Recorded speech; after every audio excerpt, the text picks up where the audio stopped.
লক্ষ লক্ষ বছর আগে মঙ্গল থেকে ছিটকে এসে পড়েছিল পৃথিবীর সাহারা মরুভূমিতে।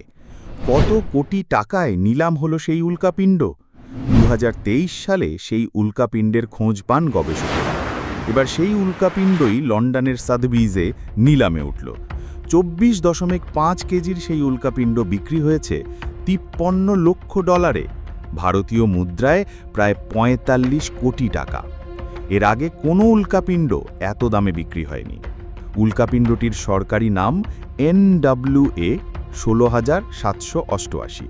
খাতায় কলমে এটি পৃথিবীর বুকে মঙ্গল থেকে ছুটে আসা সবচেয়ে বড় উল্কা। প্রাথমিকভাবে মনে করা হয়েছিল নিলামে এই উল্কাপিণ্ডের দাম উঠতে পারে 20 থেকে 40 লক্ষ আমেরিকান ডলার। 15 মিনিট ধরে অনলাইনে চলেছে নিলাম। তাতে যা দাম উঠেছে তা উদ্যোক্তাদের প্রত্যাশা ছাপিয়ে গিয়েছে। নাইজারের সাহারা মরুভূমির আগাদেজ অঞ্চল থেকে 2023 সালের নভেম্বরে ওই উল্কাপিণ্ডটি আবিষ্কার করেন উল্কা শিকারীর দল।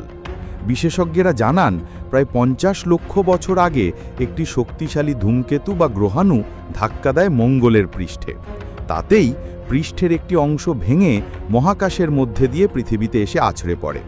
প্রায় 14 কোটি মাইল পথ অতিক্রম করেছে সেটি, তারপরেই আছড়ে পড়েছে পৃথিবীতে। বিজ্ঞানীরা এটি পরীক্ষা করে নিশ্চিত হয়েছেন যে মঙ্গল থেকেই ছিটকে এসেছে NWA 16788।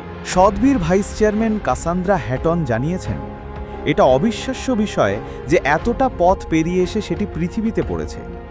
বেশিরভাগ ক্ষেত্রে পৃথিবীর বায়ুমণ্ডল ভেদ করে উল্কাপিণ্ড সমুদ্রে পড়ে, সেক্ষেত্রে সেগুলিকে খুঁজে পাওয়া যায় না। সেদিক থেকে NWA 16788 বিরল। এখন পৃথিবীতে মঙ্গল থেকে ছিটকে আসা উল্কাপিণ্ডের সংখ্যা সরকারিভাবে 400-র আশেপাশে।